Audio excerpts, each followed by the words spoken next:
Hello friends, मैं नवनीत निगम आपका स्वागत करता हूं आपके अपने चैनल करियर मेकर में। देखो, हम लोग सिटिंग अरेंजमेंट पार्ट 1 कर चुके थे, जिसमें हम लोगों ने बेसिक जान लिया था कौन कौन से फिगर होते हैं जिसपे प्लॉटिंग की जाती है।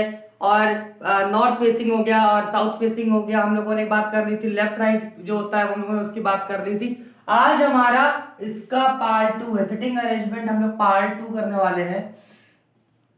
पार्ट 2 में बेसिकली हम लोग 2 क्वेश्चन करेंगे और उसमें हम लोग आज सर्कुलर अरेंजमेंट की बात करेंगे, जिसमें हमारे पहला क्वेश्चन। ठीक है, तो हम पार्ट 1 में क्या करेंगे जिसमें नॉर्थ फेसिंग होगी, पार्ट 2 में क्या करेंगे जिसमें वो आउटसाइड या फिर नॉर्थ साउथ साइड को फेस कर रहा होगा।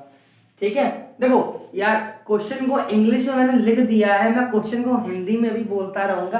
ठीक है, ताकि जो आप इंग्लिश मीडियम से या फिर हिंदी मीडियम से किसी भी उससे हो, तो आप किसी भी तरह का किसी को कोई समस्या ना आए। ठीक है,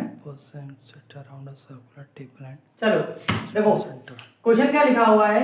एक person sit around a circular table, यानी 8 लोग हैं जो एक वृत्ताकार गोल मेज के चारों तरफ इधर उधर बैठे, इर्द गिर्द बैठे हुए and face towards the centre. Centre का मतलब भाई होता है उत्तर की तरफ या फिर केंद्र की तरफ लोग देख रहे हैं। ठीक है, क्या होता है केंद्र का मतलब, देखो सर्कुलर टेबल है, एक गोल मेज बना लो। सर्कुलर का मतलब वृत्ताकार, वृत्ताकार मेज है। कितने लोग बैठे हैं? 8 लोग बैठे हैं। 8 लोग बैठे हैं, 8 लोग बैठा दो, बैठा दिया।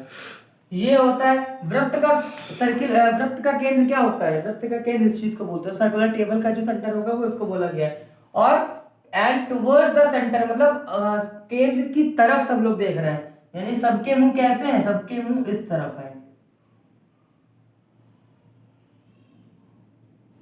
ठीक है, सब लोग केंद्र की तरफ मुंह करके देख रहे हैं।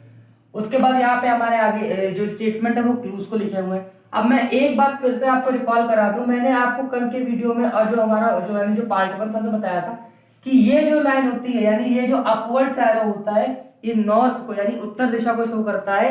नॉर्थ को मतलब होता है कि आपका right as a right read होगा, आपका left as a left read होगा। लेफ्ट का मतलब बायां होता है और राइट का मतलब दायां होता है।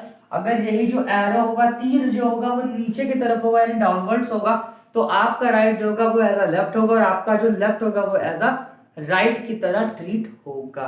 ठीक है, देखो हम लोगों ने जो पार्ट 1 किया था जिसमें हमने कुछ कीवर्ड्स आपको बताए थे, मैंने उसमें एक बात कही थी, पॉसिबिलिटी वर्ड की आपकी बात कही थी। पॉसिबिलिटी का मतलब होता है संभावना। ठीक है, तो संभावनाओं को लेने में बिल्कुल संकोच नहीं करना है कि जल्दी बनाने के चक्कर में बिना संभावना बिना पॉसिबिलिटी के तुक्का लगा रहे हैं, आंसर गलत हो जाएगा, पक्का ही गलत हो ही जाएगा। इसलिए स्पीड इतनी प्रैक्टिस करनी है कि पॉसिबिलिटी लेते हुए क्वेश्चन को जल्दी सॉल्व कर सकें।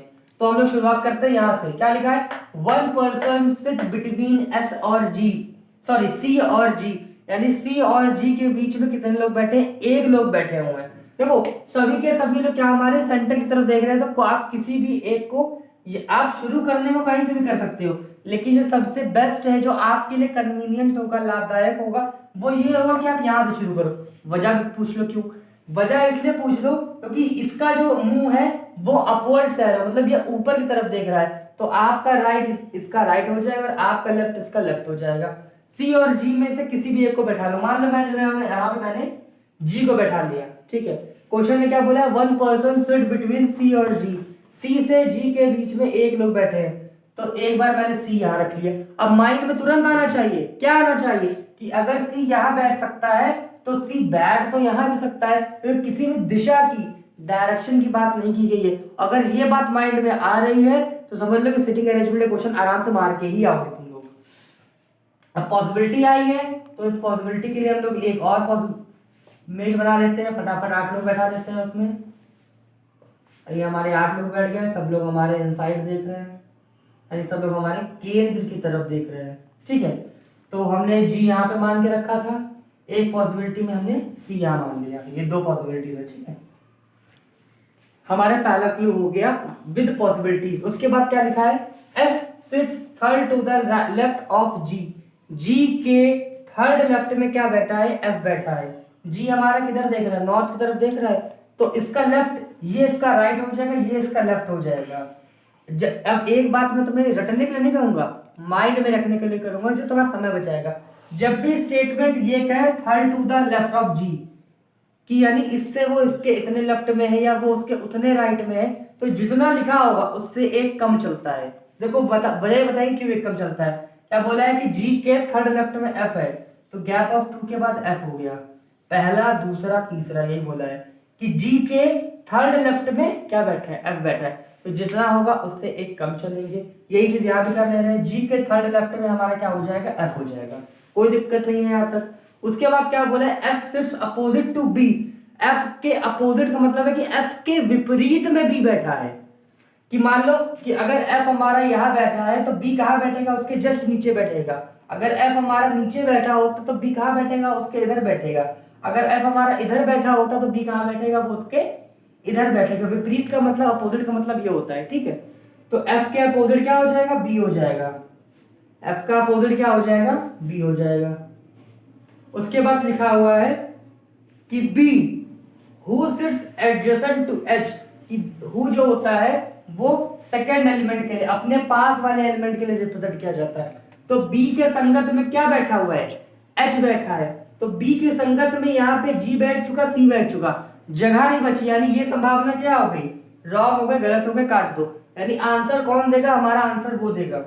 तो बी के एडजेसेंट में एच बैठा है, जी हम लोग एक तरफ बैठा चुके हैं, एच यहाँ बैठा देंगे। एडजेसेंट की हिंदी होती है संगत, ठीक है। उसके बाद क्या बोलेगा, 2 पर्सन सिट बिटवीन एच और ई, एच और ई के बीच में 2 लोग बैठे हैं। एक बार पहले ऊपर देख लो, 1 2, यहाँ पे क्या बैठा है, एफ बैठा है, यानी यहाँ पे तो जगह है नहीं। अब इधर साइड देख लो, 1 2, इसके बाद यहाँ पे एच और ई के बीच में 2 लोग बैठा दिया हमने। उसके बाद क्या लिखा है, E does not sit opposite to D, यानी ई के विपरीत में क्या नहीं बैठा है, ई के विपरीत में डी नहीं बैठा है। अगर डी विपरीत में नहीं बैठा है, अपोजिट साइड नहीं बैठा है, तो डी कहाँ बैठेगा, एक ही ऑप्शन बचा है हमारे पास, डी यहाँ बैठेगा।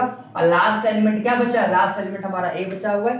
This is the final answer, this is the correct answer, ठीक है। और जैसे ही हमारी पजल बन जाएगी, उसके बाद आपसे 5 क्वेश्चन पूछे जाए, 3 क्वेश्चन पूछे जाए, 1 क्वेश्चन पूछे जाए, आप फटाफट इसका आंसर दे सकते हो। जैसे मान लो क्वेश्चन ये पूछ लिया होता कि जी के इमीडिएट, यानी जी के जस्ट राइट में, जी के संगत, जी के इमीडिएट की हिंदी होती है जस्ट, तुरंत में, जी के तुरंत दाहिने तरफ कौन बैठा है, तो आप बी बता सकते हो। जी के तुरंत हमारे लेफ्ट साइड कौन बैठा है, तो आप ई बता सकते हो।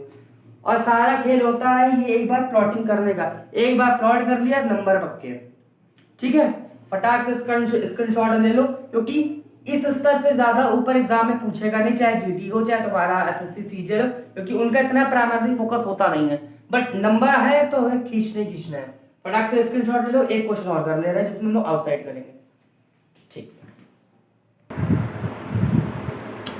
ठीक है। तो हम लोग अपने नेक्स्ट क्वेश्चन की तरफ बात करते हैं। इसमें क्या लिखा हुआ है कि 8 persons P Q R S T U V W sit around a circular table and face outside the center। देखो ये हमारे सेकंड सिटिंग अरेंजमेंट का क्वेश्चन है। हम लोगों ने पहला जो क्वेश्चन किया था उसमें सब लोग कहाँ देख रहे थे, सेंटर की तरफ, मतलब जो हमारी वृत्ताकार मेज थी उसके केंद्र की तरफ देख रहे थे। और अब की सब लोग कहाँ देख रहे हैं, फेस आउटसाइड द सेंटर। देखो इस क्वेश्चन को देने के मेरे 2 वजह है। पहली वजह तो ये कि आप हर पैटर्न में क्वेश्चन कर लो।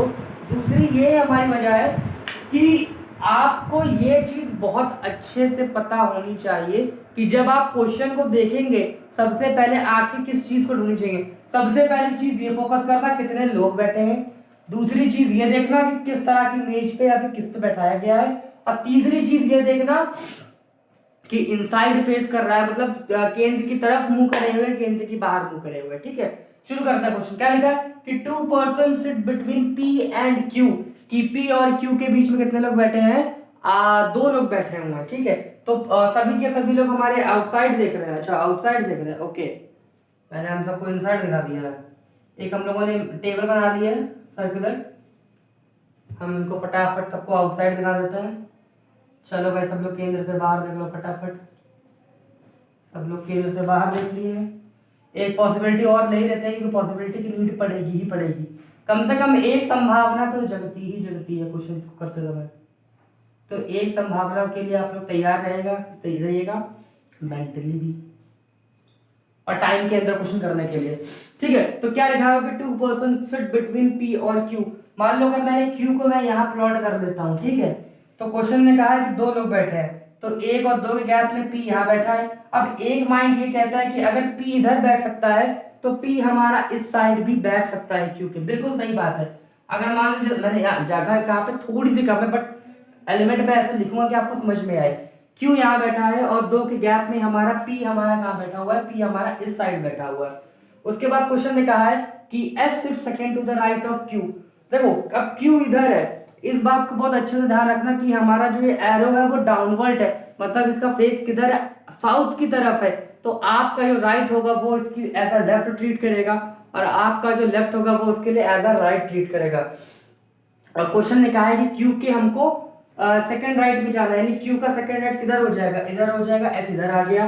क्यू के सेकंड राइट में जाएंगे, एस हमारा इधर आ जाएगा। उसके बाद बोला है the number of person sit between Q और एस इज सेम, कि क्यू और एस के बीच में जितने लोग बैठे हैं उतने ही लोग बैठे हैं पी और आर के बीच में। देखो लिखा हुआ है the number of person sit between Q and S is same as the number of person sit between P और आर, कि क्यू और एस के बीच में जितने लोग बैठे हैं उतने ही लोग हमारे बैठे हुए हैं पी से आर के बीच में।